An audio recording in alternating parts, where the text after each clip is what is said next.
Agora, no Jornal da Manhã, entrevista.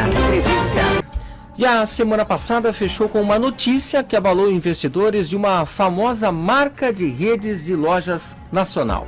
A Americanas registrou uma queda de 77% nas ações depois de ser confirmado um rombo de 20 bilhões de reais na contabilidade da empresa. Estamos em contato com o mestre e doutor em economia Luiz Vivanco, que nos atende remotamente, conversando com a Jovem Pan Joinville nesta segunda-feira. Professor, bom dia, obrigado por estar com a Jovem Pan, bem-vindo.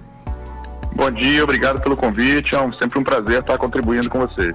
A gente que agradece. Professor, o ano começou um pouquinho turbulento na Bolsa, a gente acompanhou que teve alguns momentos de baixa com o início do novo governo, enfim, e aí recentemente veio à tona esse caso das lojas Americanas. Na avaliação do senhor e até a experiência que o senhor tem, enfim, uma empresa deste porte não deveria ter um pouco mais de controle na gestão, até por estar com capital aberto. Qual é a leitura que o senhor faz desse cenário no momento, hein? Não, realmente, a empresa poderia estar estruturada, em realidade o objetivo das empresas, principalmente que tem capital aberto, elas deveriam estar estruturadas do ponto de vista de governança, uma vez que quanto mais segurança uma empresa como essa tem do ponto de vista de governança corporativa, maior a segurança dos acionistas em colocar os recursos dentro da empresa, ou seja, comprar as ações, Então, existe inclusive um nível de governança para as empresas, que avalia esse grau de estruturação interna da empresa que pode contribuir para a segurança dos acionistas. E esse tipo de rombo que acontece, esse tipo de possibilidade de fraude, existem até leis muito, muito rígidas que foram oriundas da chamada Sarbanes-Oxley, que criminalizam qualquer tipo de fraude que envolve contador de empresa, gestão. Então, realmente é algo bastante sério que pode se repercutir, e já se repercutiu para todo o varejo, e é uma preocupação bastante grande no mercado variável. Professor, falando sobre segurança neste caso principalmente, quais devem ser as consequências disso nos controles de auditorias contábeis dessas empresas? Acendeu um sinal de alerta? Em realidade, isso é uma prática que já é combatida através de uma auditoria independente, que uma vez que a empresa fecha o seu exercício fiscal, no final do ano existe uma auditoria que revê por amostragem, as demonstrações financeiras da empresa, No entanto, internamente, eu acho que as empresas deveriam fortalecer ainda mais esse processo de controle e gestão de riscos, e também essa questão da auditoria interna, que muitas vezes não acompanha o trabalho de uma auditoria independente externa, que é contratada ao final do exercício. Então, realmente, é um sinal amarelo, do ponto de vista que os controles internos devem ser um pouco mais intensificados.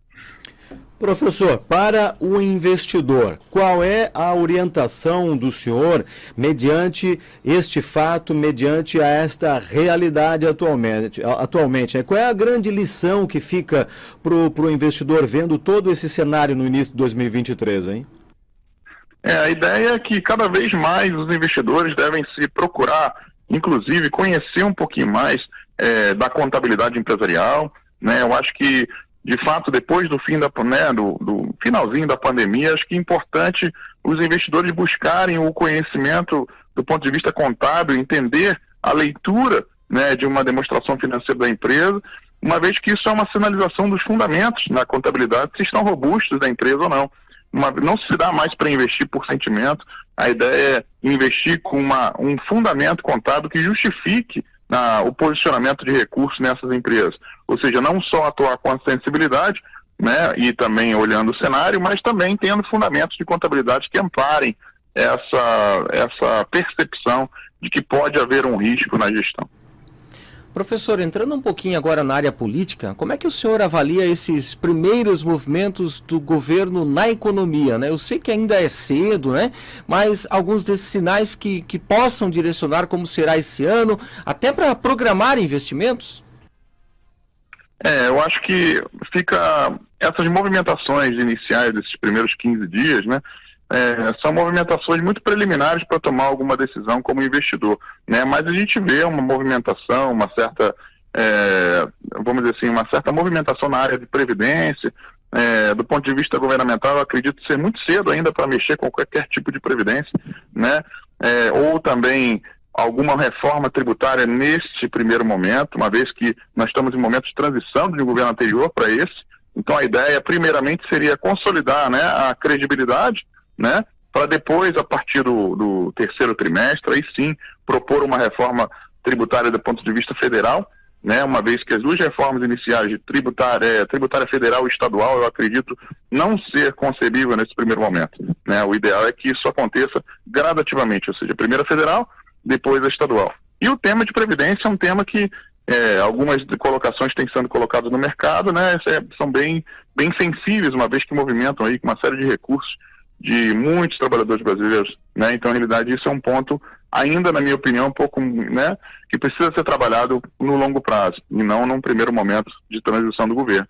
No entanto, a ideia é que buscar esse equilíbrio inflacionário, a gente está vendo projeções até 2025 de inflações, né, pelo menos 22, 23, 24 até 5% e depois caindo, né? Então a ideia é buscar esse equilíbrio inflacionário, ou seja, tentar combater essa questão do crescimento econômico, que também está na casa aí nem menor do que 1% para esses 2 anos que vem. Então é buscar uma política fiscal expansionista, mas porém com uma responsabilidade fiscal adequada, né? Porque o grande problema brasileiro é o risco fiscal, ou seja, o governo gastar mais do que arrecadar, né? Professor, para finalizar, então para o empresário brasileiro neste momento, o que resta é cautela? Qual é a orientação do senhor? Nesse primeiro momento é buscar se for buscar investimentos no mercado variável, ainda é muito complexo a questão da rentabilidade, porque nós estamos num cenário de alta de juros, né? Quando eu tenho alta de juros, a tendência é que, né, o preço das ações tende a cair, né? Reduzir, a rentabilidade diminui. Então a ideia, pelo menos preliminar, até uma confiança seja gerada, é buscar investimentos que estejam indexados, ou seja, atrelados à inflação.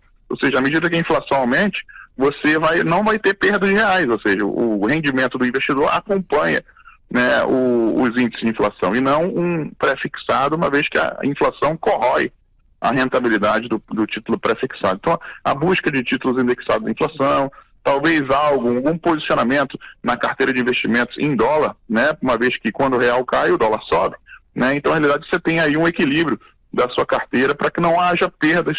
Todas as perdas ocorram somente nos reais, ou seja, se diversifica o seu portfólio de investimentos. Professor, mestre e doutor em economia, Luiz Vivanco, muito obrigado por atender a nossa equipe da Jovem Pan, desejar muito sucesso, um grande abraço e até uma próxima. Eu que agradeço, um forte abraço.